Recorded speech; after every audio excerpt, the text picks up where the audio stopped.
All right, everyone. Welcome to another episode 370. Wow. Doing the Nun. Let me check our here. Here we go. This is a little bit better. Fills up the space. And here we are on July 17th, episode 370. I'm so glad I am joined by, hold on, let me take a breath, Dr. Kara von Dresner de Rothschild. You got it. Okay. Whew, first time I've said it in front of you complete. So I was hoping that I got it right. But Kara, is that fine? Should I call Kara's great. Thank you. I'll call you Doc or whatever. Doc, Kara. I go by it all. There we go. Well, thank you so much for joining us tonight. My co-host Toby couldn't be with us tonight. He is down running his fishing business in Cabo. It's a hard life, but yeah. So you got me tonight, and thank you for coming on with us. And this is Doing the Nun. We've had people that are close to you on this show a number of times. And so we're glad to finally get you on. We've been working on this for a while, but thank you. Yeah. And why don't we start with just kind of letting our viewers and listeners know a little bit about your background and kind of who you are and what you do. Sure. So my name is Kara. I am a clinical psychologist. I was in forensics forever.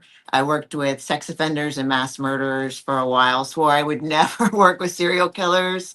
Ended up working with serial killers. I was on the faculty of Harvard Med and recruited by the NSA, and was probably one of the best decisions of my life. I went to work at the NSA and started working with the military. So I grew up in Norfolk and had a lot of exposure to the military, to the Navy. There are huge bases there, obviously, but didn't have the honor of actually working with them till then. So ended up working with the military, and from there got rolled up into politics, trying to get all of my patients and the guys I was working with all of the gear and everything they needed, the funding from Congress, and ended up doing a lot in the Republican Party. So here I am. Okay. And you're pretty active in the Republican Party, both local and the national level, or? Absolutely. Yeah. And you are quite an accomplished author. Oh, that's very kind. Besides, and I don't say that lightly. I mean, someone writes a book, okay, maybe they're an author, but when you write, roughly what, 8-9 books in total? So I started with white paper, with empirical literature when I was in residency. So I started with basically medical journals, working with things like gender identity disorder and how to treat sex offenders and if you can treat them, and one-off case studies on mass murderers I worked with. And then when I got to the NSA and you work with the military, everything's more like a white paper, especially if you're writing on interrogation or any kind of sensitive materials like that. They don't want the enemy to be able to read them. So it's not something that's widely published. Right. But then when I started working in politics, I guess that's what happens when you put an academic in any kind of situation. I started seeing lots of patterns And I thought it was important to the Republican Party to share those patterns because I could see what was working and what wasn't. And right now, I'm sitting in the 28th District of Virginia, which is the middle of Virginia, and it's physically massive, but it's God's country. So we've got vineyards and mountains and farms and chicken farms, and you just went through this with Karen Hamilton, but it's a gorgeous area, Hmm. and the people here are very friendly and they're very pro-Republican. So they're easy guinea pigs. I can do lots of research and they answer honestly. And we had some findings like in this area, people don't really respond well to negative campaigning. So I started writing Republican books and then ended up writing this book, The 95 Laws of Political Power, and then started a children's series really because our girls group, which is now national, they were talking about not being able to find books for their grandkids. And I thought, well, we can fix that. So we started the Elliston series and the LLE series. And those books not only tackle Republican topics, but they talk about like a child having to process the suicide of his military father.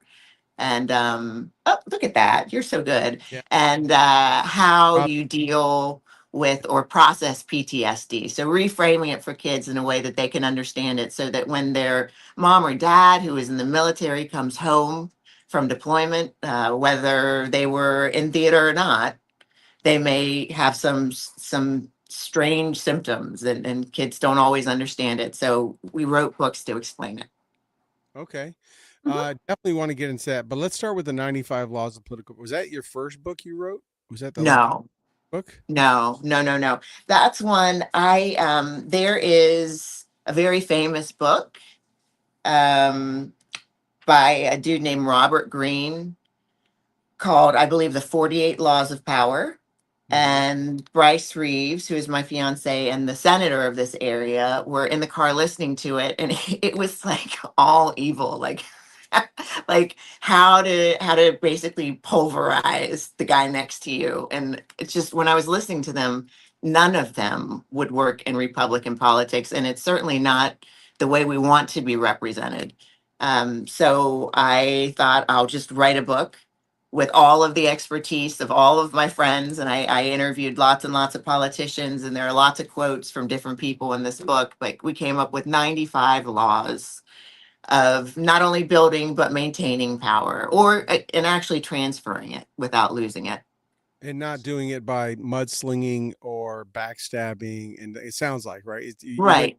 more positive I or did. And if you have to backstab, at least get the most out of it. My goodness. Right. I mean, like at least maximize your right. backstabbing. And we certainly in our party, in the Republican Party, we lose a lot of funding and a lot of stamina in primaries where we tear each other apart.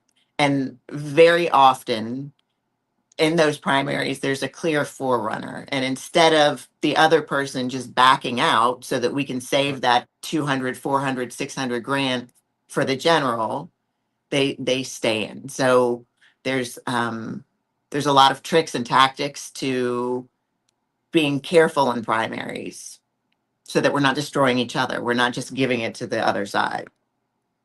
Well, and you mentioned the constituency in the Orange County and that area down there. Yeah.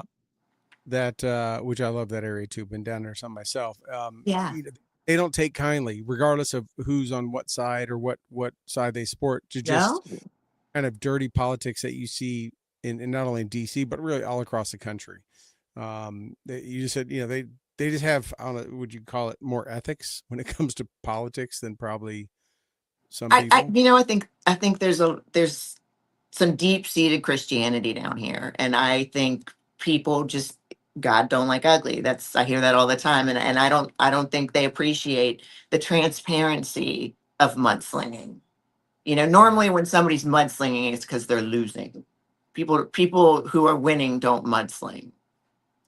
We've seen that repeatedly in Yeah. national and state politics, right? It's Yeah. when they're getting a corner dog will do whatever it has to get out of the corner, and they will just start resorting to whatever. Right. Um, to get out. So the how has the 95 laws of political power been received? And you said you interviewed a lot of politicians. I Have you did. had politicians, a budding or up and coming politicians that used it as a guide, that read it as and did they get any feedback on this? Like, you know So what? I just published it maybe a month ago, Oh, and yeah, it hasn't hasn't been out very long. But what I've gotten are thank you notes, which is very kind. So yeah, I haven't, and everybody that buys it, I say, please let me know if you disagree with something. Like if I need to revisit something, or something's missing a period or a comma, like let me know, give me your feedback. And all I've gotten is positive feedback thus okay. far. Yeah. So it's definitely.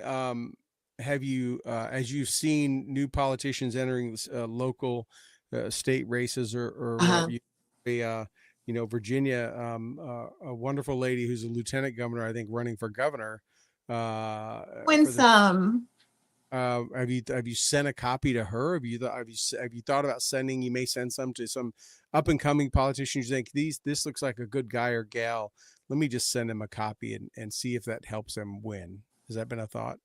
Yeah, I have not sent it to Winsome. I will actually see her next week, and I think she would prefer reading the kids' books. I think she is probably trying to escape. I mean, she is in the thick of a very contentious race, and it's a Yep. very close race.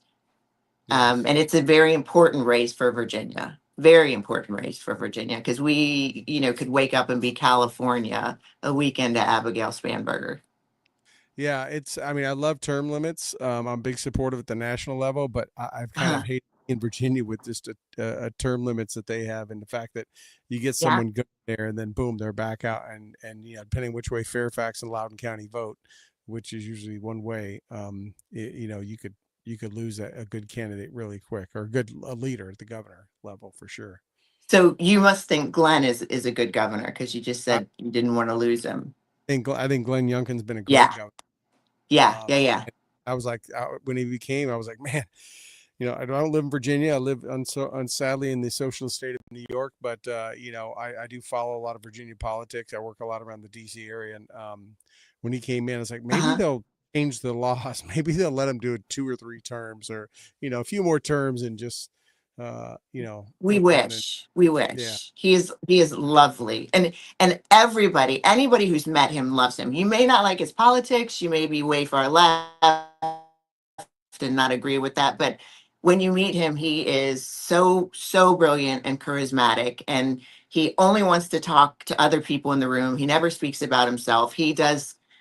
Glenn does so many things off the books for other people that he will never tell you, like, sending children to school in Israel, and he helped build the Bible Museum, and amazing, amazing guy. And I can say equal things about Winsome. I've spent 2 weeks with her in Israel not long ago and really got to know her very well.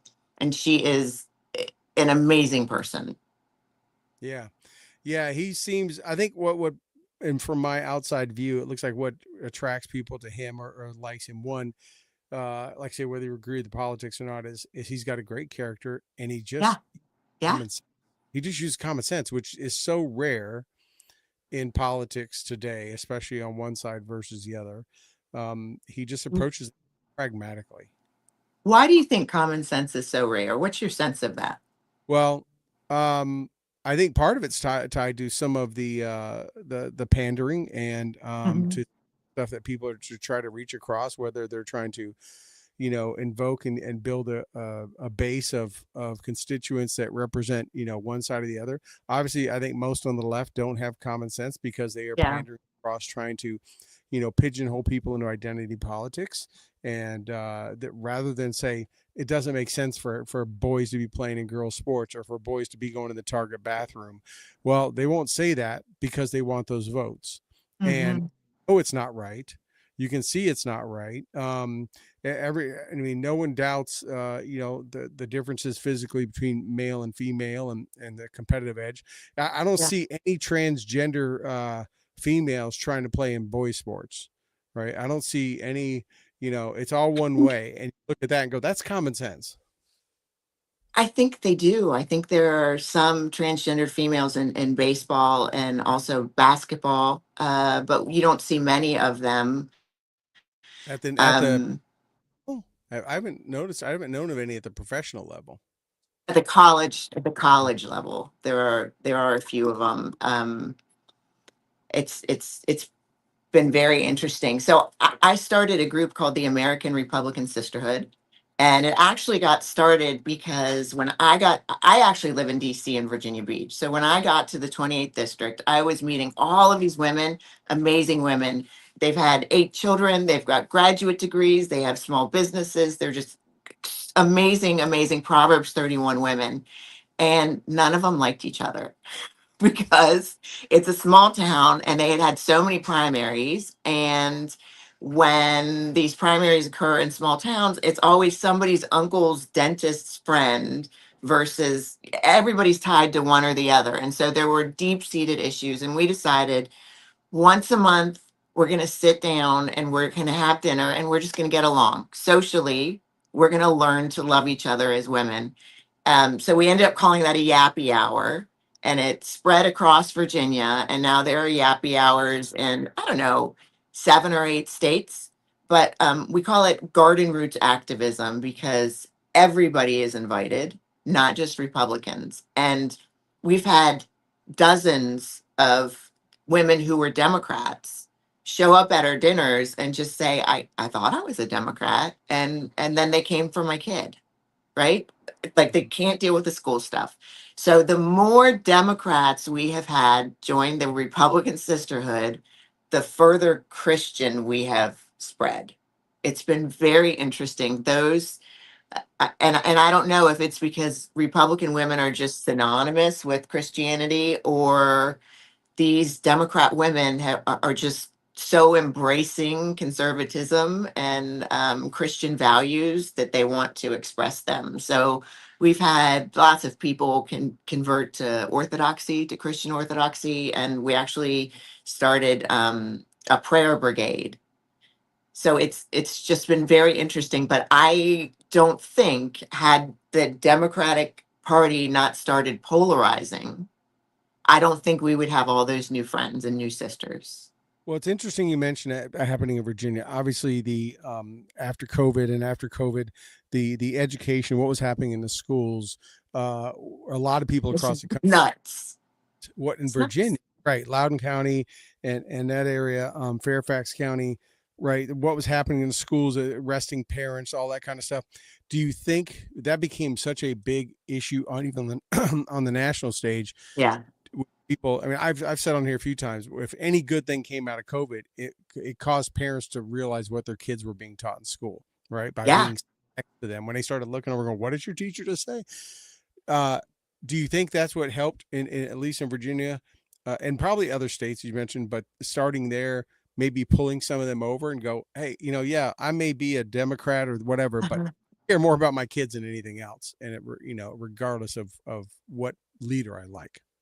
Well, so the interesting thing is that Senator Reeves, who's back here grilling something, he years ago passed a bill that gave parents the right to their children's education. Come over here and say it. What is it? Care of upbringing and education. So it's codified into law Hmm. that parents in Virginia have the right to be a part of the kids' education. Hmm? Parents have the fundamental right for the care, education, and upbringing of their children, and it shall not be infringed. Did you hear that? I did. Parents have the fundamental right to the upbringing and education of their children, and it shall not be infringed. So that's an actual law on the books in Virginia. Let me just say, So, one, that's awesome he did it, but yeah. two, it's sad it took that because we're probably not far apart in age and our upbringing, that was just how it was, right? Parents were You didn't have to make it a law. Parents were involved and teachers looked for But parents. it's been on the books for years. Yeah. So the fact that they're just plain ignoring it now is just tremendously problematic. Yeah. Well, we see with the NEA and their grandstanding and all that stuff at the national. I mean, they've even said they don't care about writing Nuts. arithmetic. They care about fighting Trump, right? That's they can't even spell the word fascist right on their website. I mean, you know, Sad. So it's sad, isn't yeah, it? it is it, and I think so. Back to us. So the, the what these women that came into this group, the Yappy Hour and all that stuff, Yeah. they care more about their kids and their kids' education than maybe what political party they voted for in the past or may vote in the future. Would that be a safe statement to say? Absolutely, absolutely. And beyond the American Republican Sisterhood, you saw during COVID, you saw the rise of Moms for Liberty, Moms for America, moms, every kind of group, because Mhm. mothers were just irate. You Right. know, they were at home and they finally got to see. They weren't going to their 9 to 5 job. Like there are very few one income households these days. Right. Like unless you're tremendously wealthy or you're independently wealthy, two people need to work. So moms these days don't have as much access to their children, and a lot of times their teachers are seeing the kids more than the moms, Oh yeah. Yeah. which is tremendously problematic if you fundamentally disagree with the way a teacher is affecting or raising your child. Yeah, especially if the teacher is not teaching just curriculum to educate the child, but teaching Right. opinions and views, Yeah. right? Which used to be the way in higher ed and college. Colleges were always known, all the way back to the Vietnam days and stuff, but they were always Yeah. the bastion of hippies and liberal thinking and that kind of stuff. But Absolutely. about the 90s, I would say it's probably safe to say about the 90s, it started creeping down into the lower age. And by now in the 2000s, it's at the elementary level. Yeah. And it is just, it is crazy to think that, they are talking. I mean, my own boy, I'm the father of 4 sons. My last one is, they're all out of the house. We're all empty Uh-huh. nest. And my last one was 23. And even when he was even my one is 30 was in high school, he was arguing and fighting with teachers that were trying to push a leftist ideology on him. And Hmm. Good for him. I didn't make him the way he picked what side he wanted to be on. And he was Yeah. just hard headed as they could be about it. But even then in fact, when my one son, my youngest was in college a few years ago when he first he graduated high school in 2020. So he graduated in the middle of the pandemic, kicked off. Okay. This story is so interesting because now we look back and we go, yes, duh. But back then he goes off to college. He's in his fall Hmm. semester and he's like, Dad, people think I'm a Republican, a conservative, or whatever. I'm like, why? He said, because I don't like wearing my mask. I'm like, what's that got to do? I mean, we're talking, this is what, September, October of 2020. I'm like, what? They're Yeah. making political? He goes, yeah, because every time I go outside the dorm or whatever, we don't have to. I take my mask off right away. So everyone thinks I must be Republican. I'm like, I can't believe they're making this about, I mean, whether you wear it or don't, determines your party. Little did I know that that's pretty much how it turned out, right? It But is. even then, 6 months in, they were already identifying kids he went to college with who were all very left, all from New York City and that area and stuff. Mhm. Were like, oh, if you don't like wearing a mask, you're Republican. Right. And at that point, President Trump was still the president. I mean, he's the one that Fauci worked for him and Bricks worked for him and all that stuff. But that was the mindset of just the Absolutely. outward expression of not wearing a mask. They already pigeonholed you into what your party you like. Well, it took God, what, about 40 days to destroy Pharaoh's entire kingdom.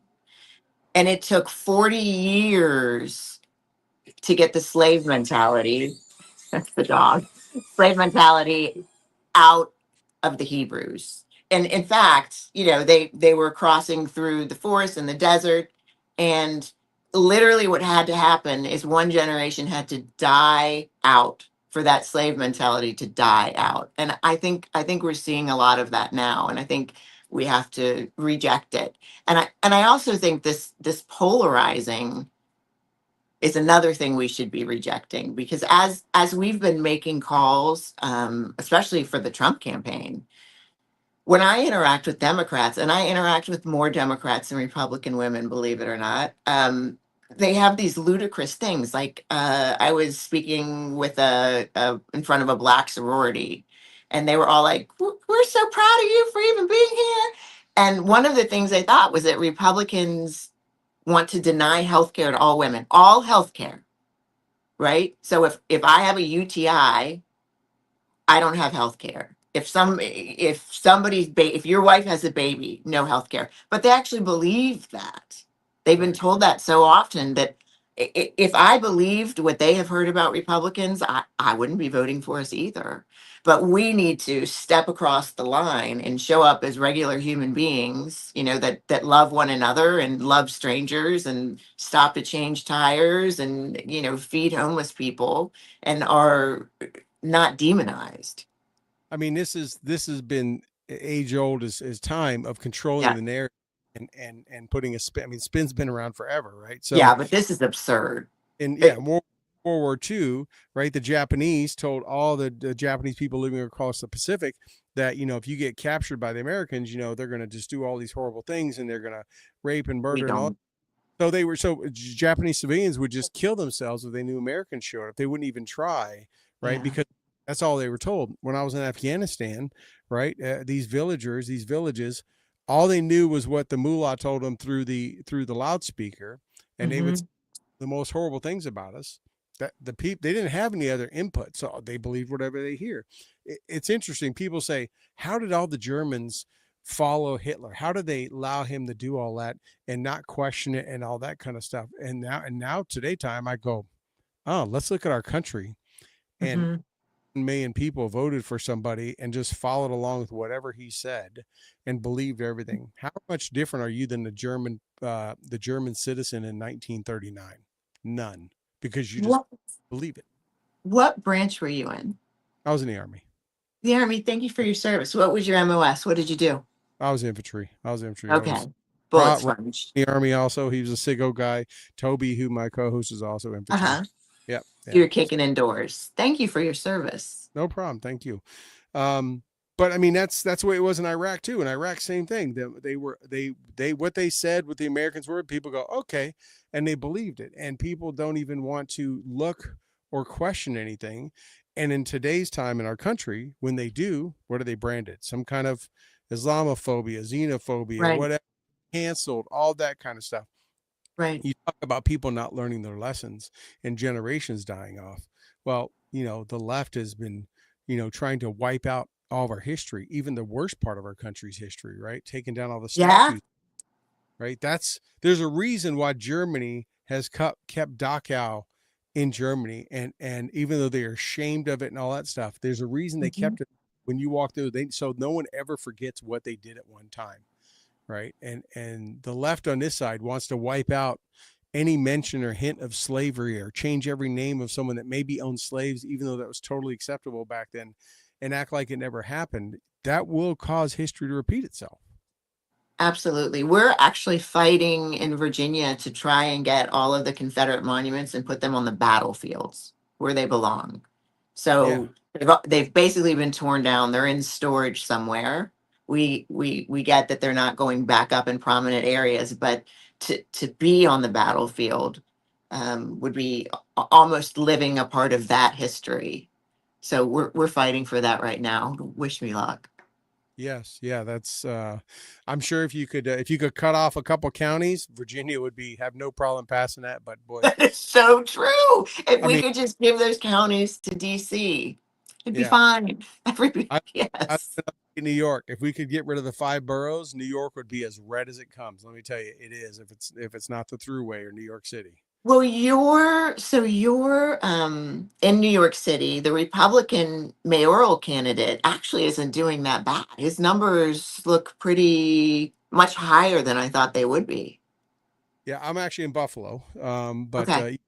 but also New York City now has a admitted socialist, communist, anti-Semite that is leading the way for the mayorship. And look, it's the 5 boroughs. This whole state votes red, but one borough Mhm. out the whole state when they vote at the state level. And Right.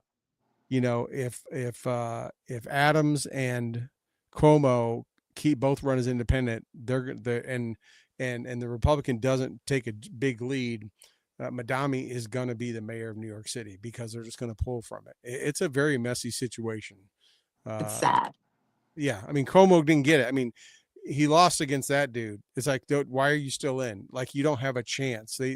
You killed so many old people, and so many people hated you as a governor. Like, you Right. just to a guy that was a failed rapper who's 32 years old, has done nothing, and they'd rather have him when he's calling for a nationwide elimination of the Jewish people. They'd rather have him than you. Like, hang it up. I was surprised. I was surprised he was even in the race, but I hope he splits the vote enough that the Republican has a chance. That's for sure. We're praying for that. But back to you, Mhm. back to books. I want to get Okay, back. sorry, We could talk all night about all kind of stuff, I'm sure. sorry. That's okay. But the children's books are interesting. You have quite a few of those on I do.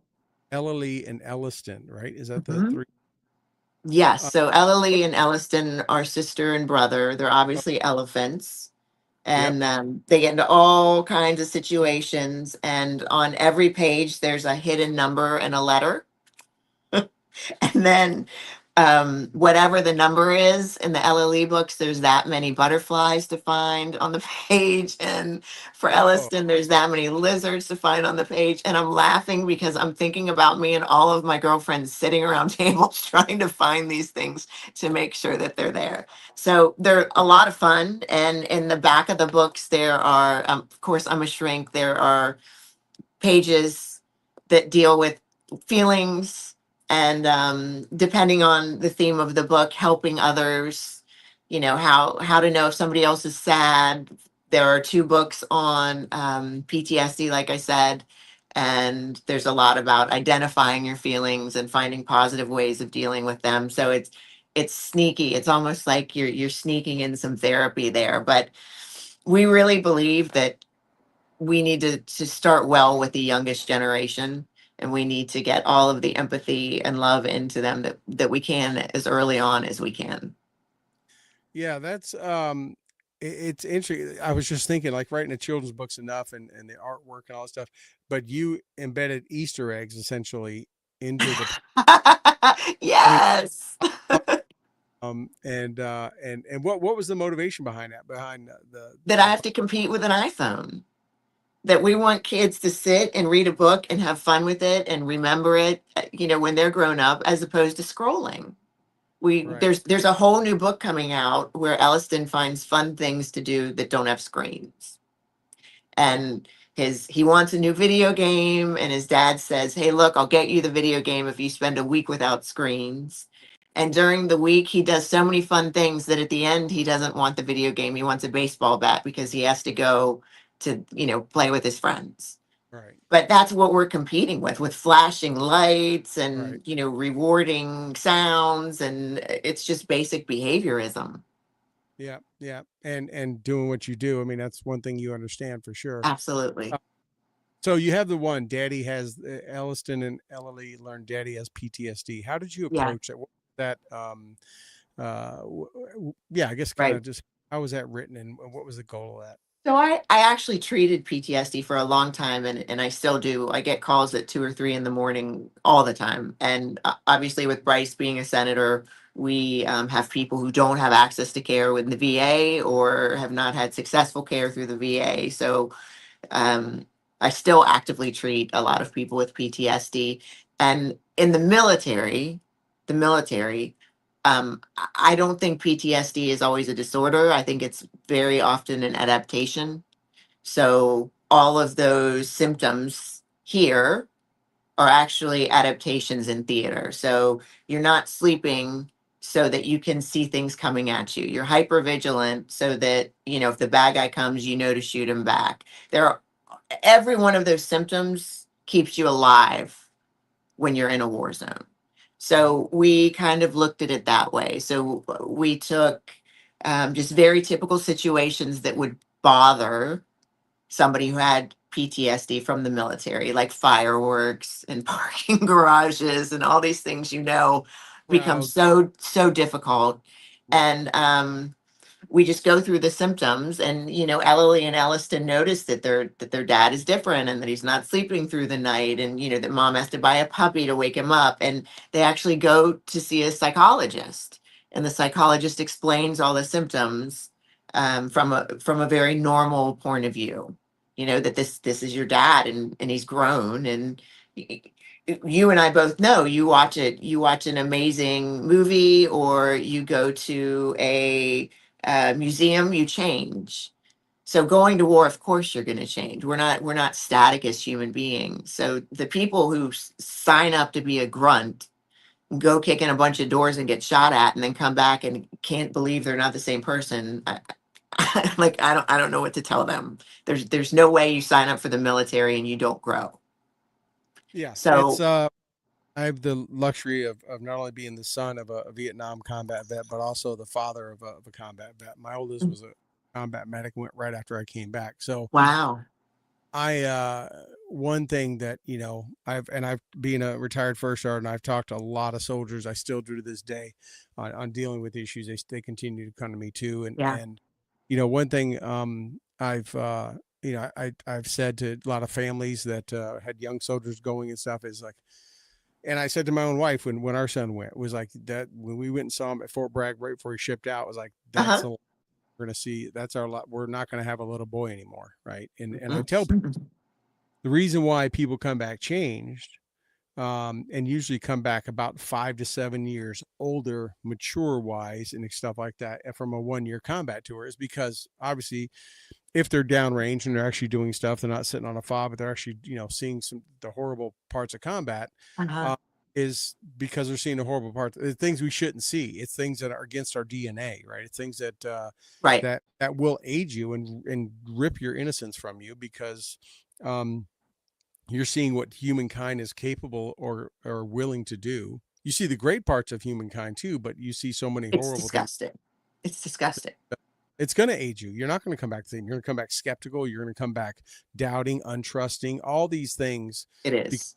you realize what mankind is capable of and willing to And do. we're Americans, and we're still American in theater. So I'm sure you know this. For a long time, the Army wasn't allowed to bring dogs around detainees because they were saying that Muslims were afraid of dogs and that dogs are offensive to Muslims.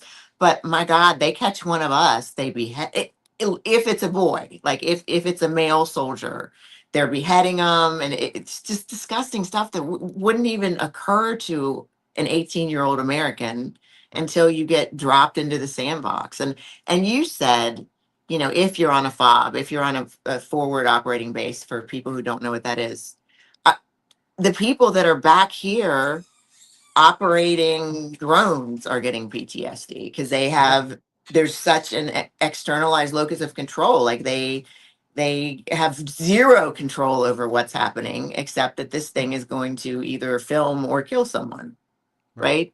right? It's a very different kind of PTSD, but It's a product of something the military does very well. And I've told people is they, you know, military does a lot of great things, but one thing it does very well is it teaches us to dehumanize and desensitize ourselves to have to take another human life because it is against our DNA. So they are good at training us to do that. But at some point, you have to come back and deal with that, which is usually why we see issues at about 60 to 90 yeah, days coming back, because at some point the adrenaline stops, which I tell you is the greatest drug in the world and is made by the human body is adrenaline. It is phenomenal. It's why a lot of it people go is. forth. But at some point it stops. And one day you wake up and realize you're not going to have to go back. Your 30-day leave is not ending. You're done doing that. And you've got to face those demons that you Right. had that the army military trained you to shut off and file away in a filing cabinet. But some point a smell, a sight, a sound, whatever is going to Gonna bring that. bring it all back. You don't deal with the demons. They don't go away. They just stay there and get bigger and bigger. You know, it's awesome that you're doing this. Um, but one question I got, kind of a spin it on something current, a personal Yeah. connect floods in Texas. There are a lot of people going through issues down there. Have you had any talks? Have you thought about anything with that? I know it just recently happened, but again, Yeah. personal. And I just got done talking to someone not too long ago who survived and was able to get them and their family out. Uh, who I was like, you have PT. I don't like using the D because not everyone, like you kind of said, it's not a disorder. Right. It's not a disorder for everyone. There are definitely people that it's a disorder that can't function the rest of their life, and but they've thrown the whole four letters around. But you know, I talked to this person and said, look, you've got PTS. It doesn't just come from combat. It comes from car Yeah, accidents, plane crashes, barely getting your family out of a catastrophic flood. This is absolutely. to deal with, you So, know. do you remember Hurricane Katrina? During Hurricane Katrina, I went down to New Orleans and stayed there for weeks because I was able to at that point. And it was very interesting because it was to a shrink. It was almost like a dinosaur bone. Like these were conditions that we could never emulate in a study. Like we could, we could never just flood a city for the sake of science.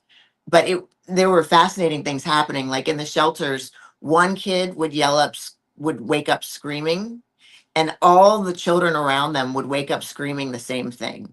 It was absolutely fascinating. So in Katrina, and I haven't gone down to Texas to help. Bryce's family is there. They live pretty close, but we haven't been able to go because of work and political things here that we're trying to get through. But um, in those kind of situations, a lot of times the social work is more important than the PTSD work. Like a lot of times getting people clothing, a place to sleep is more important than any kind of, stressor, nightmares they're having. They're going to have to deal with that months later. Right. So right now, I think people in Texas are just trying to get those Texans situated just to make sure they have clothes on their back and Right. food. They're all still in shock. Yeah. Like even when you see their interviews, it was very bad. And my understanding is that the same thing happened in the same place in 1987. Yeah, there was a flood there then, and there's been a couple over the hundreds, whatever number of years, but Yeah, wasn't as bad as this one by all means, right? For whatever, I don't yeah. think it was high, but it was definitely a big flood in '87. But It's just so sad. yeah, I mean, it's the same whether it's a tornado or like say hurricane. It could be anything, but what got me on that one was the interview I saw last week of the old rancher who, I mean, that dude's going to need. He just said, he didn't care about his house, his vehicles. He just heard the kids screaming going down the river, and he just said he'll. And I was just, I mean, that just hit me in the gut. I was like, It's you just know, like being in theater. yeah. I mean, it's one More thing, so.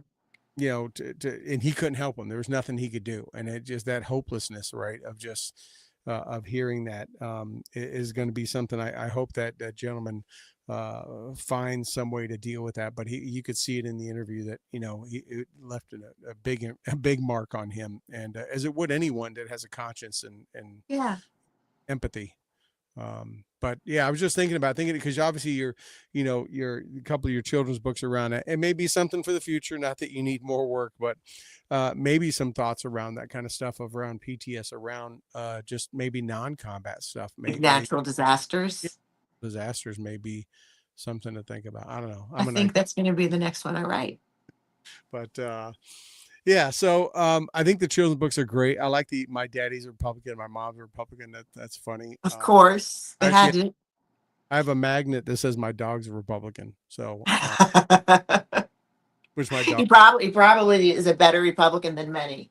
yeah, yes. But so you also have I mean, actually, you said very involved with politics. You have the other book, How to Win Republican Campaigns in Small Town Yeah, America.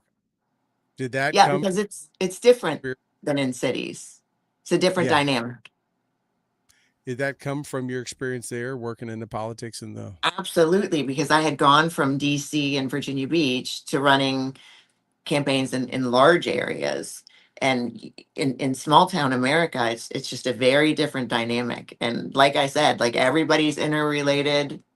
Um, it's a total ground game. I don't care how much media you buy in a small town. Things like yard signs and showing up to church are everything. It's hand to hand combat. It's how many people can you actually meet? How many people can you actually help? It's And it's about going asking people what they think, not telling them what you think. the door to door mentality, right? Going door to door, Absolutely. Yeah. kind of stuff.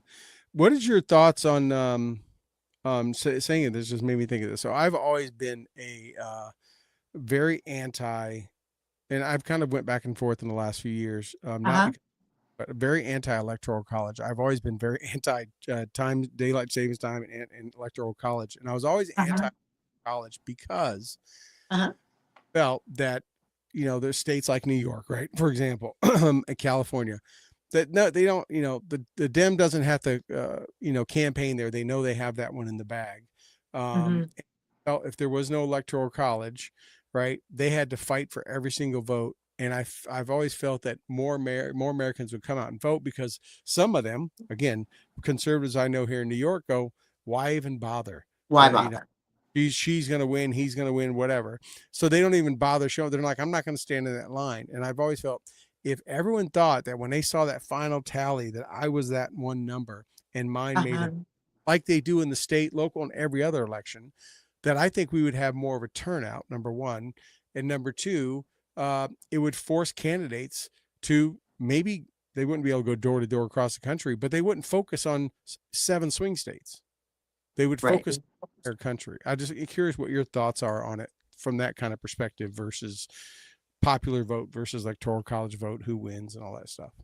So categorically, what you're talking about is voter apathy. And categorically, Republicans experience or exhibit voter apathy for logical reasons, like you're saying, like my vote is not going to count. It's true apathy. And with Democrats, they don't show up when it rains. So with Democrats, it has to do with the weather. And with Republicans, it has to do with their thoughts and feelings. And I think we just need to do I don't think at this point in time we're going to be able to change the Constitution. That's the way our country was built. So I think what we have to do is focus on education and really encouraging people to show up with 10 of their friends and 2 Democrats. But I don't know if you saw, I think it's Marjorie Taylor Greene that just introduced a bill to suppress non-residents from the census, which would then very much change the composition of the electoral college, especially in New York and California and all of these sanctuary states. Yeah, Did you see that? yeah, and I think part of it is because they were trying to flood. I mean, the only way that the Dems can get more, it's primarily them. That's the only reason I'm picking on them. Can get more seats in the House is to have a Yeah, higher, right? I it's mean, it's voter all trafficking. right, and it goes hand in hand with the voter ID. Oh, hold on a second. Yeah, I just yeah, it goes hand in hand with the voter ID laws, right? That would keep, if we implemented and you actually had voter ID and that kind of stuff, that would keep those people from voting. But if they still counted them in a census, there's still going to be more people in heavy blue areas, and they may not show up to vote or can't vote, but they're going to be counted towards getting another rep. Yeah. Stu, do during that great migration, at some point in time, I decided if all of those people were going to come into our country, that they were going to vote red. And so we went to these hotels where these women were staying. I call it voter trafficking. It's almost the exact same thing as sex trafficking. We went to these hotels. We brought Spanish speaking clergy because they're Catholics. They're from Bolivia and Colombia and Mexico. They were from Catholic countries. And a lot of them were promised the American dream. A lot of them thought they were coming to a job and a house. Yeah. Few of them you could tell were paid actors, but the vast majority of them, when you actually explained to them what had happened, were livid.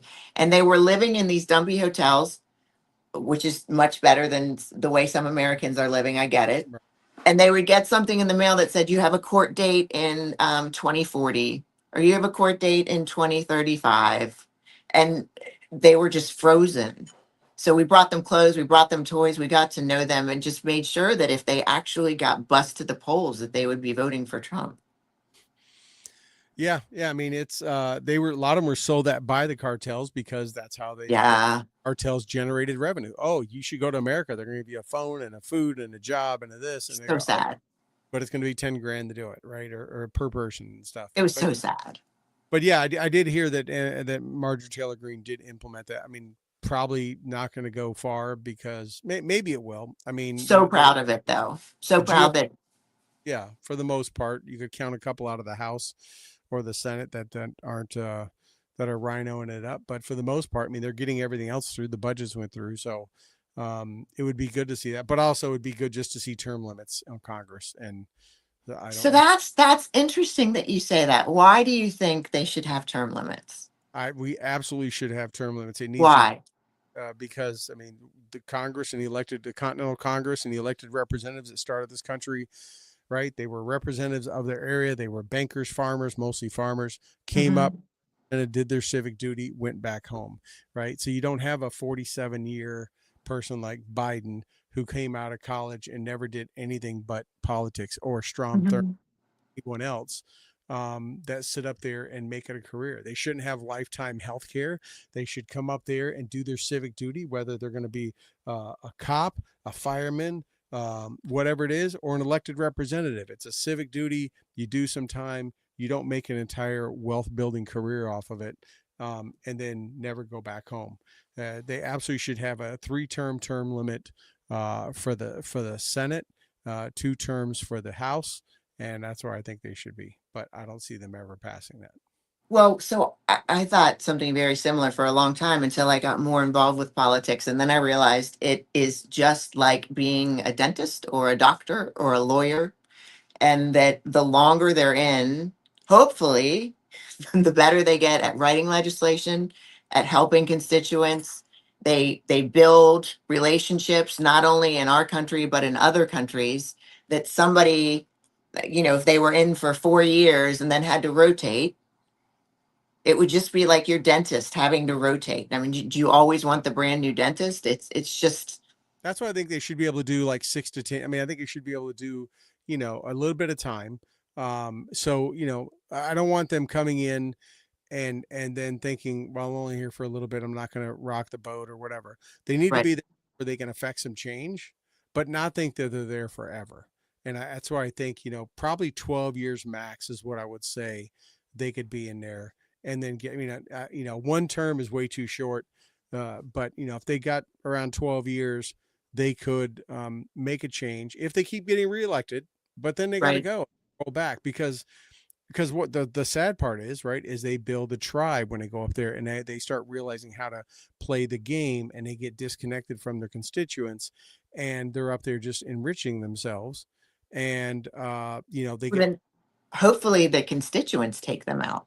but the problem is, again, the devil himself could have ran for Senate in New York like Hillary did, and is going to win because he has a D after his name. I mean, some areas it doesn't matter. I mean, how does Boxer, how does Pelosi, all of them continue to win every year?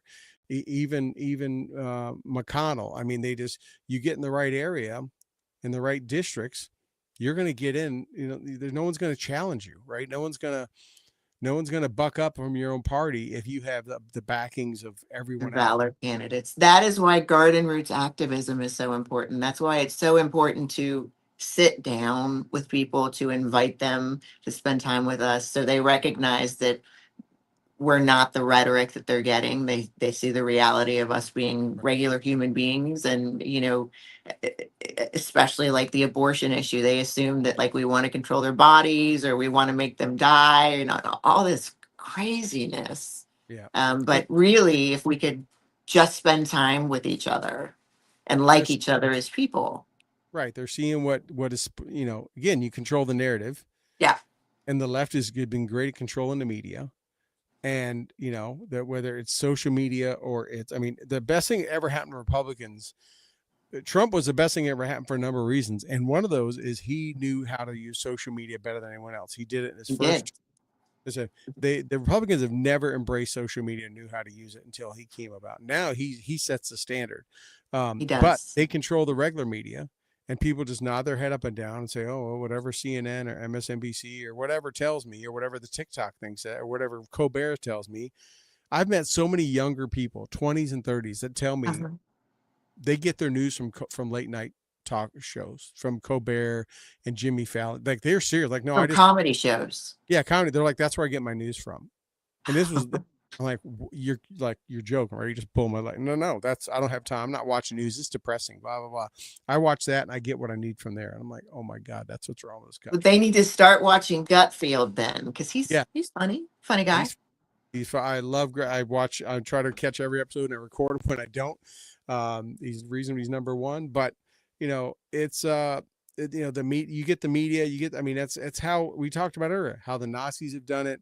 How every other controlling dictator has done it. You control the narrative. You control the messaging outlets. You control the people. And Absolutely. this last election, finally you started to see people go, wait a minute, it just, that's not how I mean, they just knew. And honestly, after, two terms of Obama not coming through, especially for the Black community, you saw Yes. Hispanic community saw it. And then everyone saw Biden. Everyone knew that Biden was not in control of himself or the country. They finally were like, okay, maybe these conservative friends or family and stuff I have weren't wrong. I mean, wow. Right. I mean, the joke is now I can't be a conspiracy theorist anymore because every conspiracy has come true. It's real. It's real. Right. You say that, but I live in DC right next to where Kamala's victory party was supposed to be. And everybody was afraid that if Trump won, there were going to be all of these massive riots. And of course there weren't, because all of those kids voted for Trump. Yeah. Like the young Black men got a clue. They took the blinders off. And so, the older white Democrats didn't have anybody to riot. They weren't going to go in and do it. They weren't going to like get their nails messed up or get arrested or anything like that. And so DC was totally peaceful. Yeah, it's interesting. One thing, since you're so in tune with politics, this interview's went crazy, more different than I thought it was going to, but I'm sorry. oh, it's great. I love it. It is one thing I've talked about as I've sat back and looked at this was I felt the politicians in DC and just the overall, but especially the Democratic Party, Yeah. they didn't see the first warning in 2008 when Obama won. They didn't see it again in 12 when he got reelected. Uh-huh. They missed it when Hillary got the nomination, and that being that the American electorate was sick and tired of the established politicians always being up there, right? Obama was touted as this, city or community organizer. Yeah, he was in the Senate, young, articulate, young Black guy from Chicago, all that stuff, because he wasn't from DC and he had not been in long enough. And Right. the American people going, let's give this guy, right? Remember, it's hope and change. They were Yep. he politicked and campaigned on shit. Hey, it's different. Hope and change. Let's see how it works out. And then he got reelected. And then they came in and they were going for Bernie. And it was all about identity politics even then in 60. But they were going for the oldest, whitest dude there was, because Hillary was considered as established as you can get, right? She was establishment. Yeah. And even though Bernie had been there, he was this kind of kooky old independent sort of dude from Virginia or from Vermont. And the electorate was saying, I mean, had the DNC not stepped in and sabotaged him, he would have been the candidate in 2016. Yep. He sure would have. And that was the first time that I know of it in any recent history that it went to DC, the last state to have a primary, to determine who was going to be the candidate. It went all the way to it wasn't known for sure she was going to get it, even though they were cooking the books for her, until DC, which was if I remember right, was the last one to vote for that. But that was then the American electorate saying someone else, right? They didn't see it, and Trump was in it from Republican side. And he won not because everyone loved Trump at the time or his TV shows. It was because he wasn't Hillary, right? Yeah, absolutely. And then COVID happened, all that kind of stuff, and Bernie almost got in again, got in and got sabotaged again, and then all that stuff happened. 81 million votes. Because I still call BS on it. I did back then, but Trump gets back in because he is seen as not a regular politician. I don't know how many more times the Democratic Party needs to recognize that they don't want your standard run-of-the-mill politician. It's why McCain didn't have it, why Romney didn't have a chance, because Obama was looked at someone that was outside of that norm. The American people have been telling politicians that since 2008. Right. All of these depend on the purple people. We're so divided and so almost equally divided. that really all of these elections are decided in the fringes, are decided by the purple people, and Trump is enough of a not politician that people were willing to put his faith in them. Who do you think our next candidate's going to be? Who do you think's coming after Trump? Do you think it's Vance or do you think it's Rubio? I think it'll be Vance. You do? I think Rubio and him. I think Rubio would be a great VP. Uh-huh. I mean, it would be like, like I knew once Biden stepped out, I knew it was going to have to be Kamala, because how could you say she's not qualified, especially when they're wrapping around identity politics? How could you say the VP is not qualified to be the president, right? We could have a whole another 3-hour discussion on Kamala, like in that fiasco. That Yeah. was the But- absurdity of that. But Even Obama was like, I can't. Yeah. Like, I You can't. wouldn't endorse her. I mean, yeah. Well, I'll give you my 2 cents on what happened there. I think, and this is just Mhm. frustration. He didn't endorse her when he wrote his letter. When he actually hand wrote, signed something, he did not endorse her. Nope. And I think it was because, he didn't want her. But then in that few hours between him and his family, he also knew what they were going to do. They were going to try to put another candidate up. He knew no one wanted her. It's the reason why she was the first one out of the race.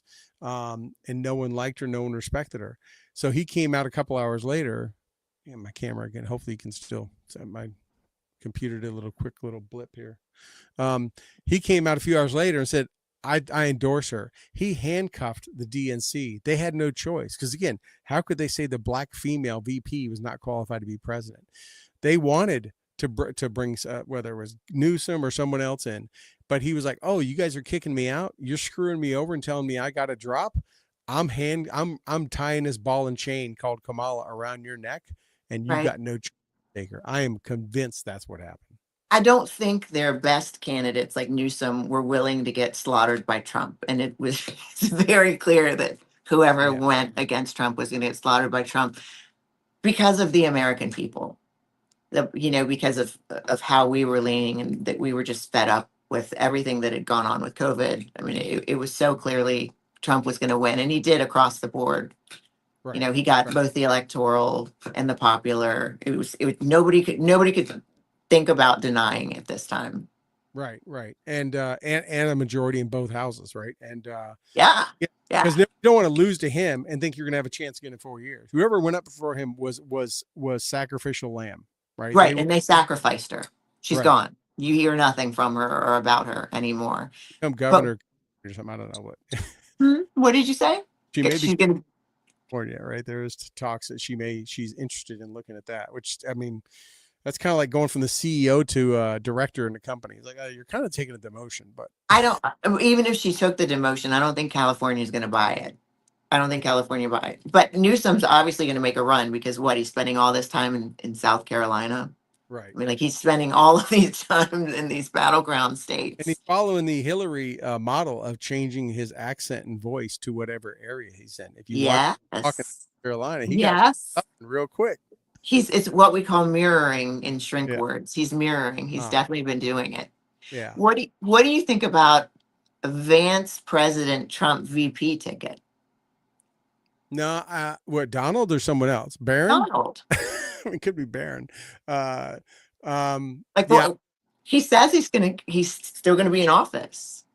I mean, I honestly, I didn't want him to run this time because I thought they'd be tacking him nonstop. I wanted him to be the kingmaker, which he still is a kingmaker, but he will be. Yeah. So, I mean, he's more powerful that way. I mean, the guy had already accomplished everything in the world. He could have did the one time and been out. He came back, I think, for what he said, right? He didn't need any of this abuse. No. He could take his billions, but with a B, and go home. Right. But he's see him stay. I think he will prop up the next. He knows he's getting older. I mean, he's just he wants to enjoy life. He's on the golf course with the grandkids and everything. No, I think it could be Vance. I think Rubio has really surprised a lot of people. I think he would be a great VP. Maybe they'll bring in another Trump, one of the other boys or something like that. I don't know, but he's the way everything is turned around right now and all that stuff. It's the country is, he says, as hot as it is, was like it was prior to COVID hitting. I mean, the prices are down, the market is up, it's breaking. Yeah. The budget's passed. I mean, we got surpluses coming out in June. I mean, Yep, he did everything he said he would do. yeah, yeah. But no, I think Vance, if he wants it, and I think I mean, his story is phenomenal from rags to riches. I mean, he's got this beautiful family. I mean, Yes, he checks brilliant all wife. he checks all the narratives. He checks all the Yep. right blocks. Yes. I Were mean, you at the RNC? Did you get to go? I went to the Was it inauguration. I okay? went to But the did you go to the convention before that? convention. No, no, no. I was at the inauguration and did that was my. I went to both of his, so that was yeah, that was a fun time. But no, it wasn't at the RNC. I thought the star of that inauguration was Vance's mother.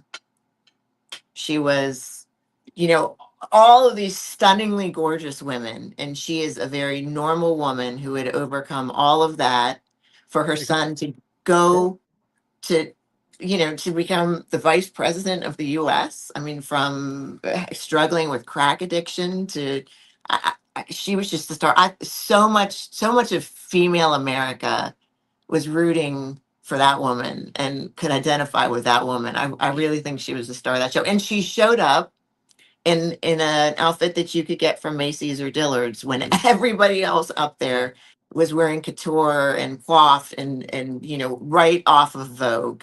And she showed up as herself, as her true self. And I thought she was amazing. Yeah, and I think because of the movie and the book and everything, I say everyone has gotten to know her story and his story. And Yes. a true rags to riches, and I mean, he's still there. You know, as much as the life she gave him or lack thereof, he has her right there, celebrating in the moment and being part of it, and all that. Yeah, I think that was phenomenal for sure. And yeah, it's I mean, she got some highlight at the actual inauguration itself. I'm trying to remember, she came into the arena. I don't remember seeing her at the arena, but it would have been nice to kind of tout her a little bit more, but I'm sure she just wanted her privacy and was just there for her son. But Yes. yeah, Probably with the grandkids. yeah, yeah, yeah, that's for sure. But no, man, this has been great, Kara. We have I'm just so glad we got to meet. yeah, yeah. I knew there was a better half to Bryce. Um, He's I making heard that. he's making faces. I know I always got to bust the chops or whoever's off camera, but no, it's been great. I mean, I hope people check out. I know Rob has been putting up the links on the books and on the Amazon links and stuff. Thanks, Uh, Rob. the children's books are great. I've got a couple little grandkids. I think I need to look through, grab a couple of those for them. That You'll would, like them. yeah. There's the kids Republican Creed in one of them because we didn't have that, so now we do. Okay. All right. Yeah. That you create that? Yes, Awesome. Well, of course we needed one. yes. Well, hey, thank you so. Is there anything before I let you go? Anything that we haven't talked about? Any cause that is near and dear to your heart that you just want to let our viewers, listeners know? Or any topic that we didn't cover that you want to make sure you mention? I just want to thank you for everything you're doing. Like you said, the media is so one-sided, and it's so important for guys like you with the experience that you've had and the knowledge that you had to spend your time doing these types of interviews. Well, thank you. So We've been thank you. for since 2007. It's been a long road, but yeah. And I get down to DC quite a bit. I know Bryce and I talked. Call me when you're in DC, Yeah, please. I will, and I know the Orange County area well, and definitely I will link up and reach out to you guys. Hopefully, you guys are in town. I'd love to see you. And That'd be fantastic. awesome.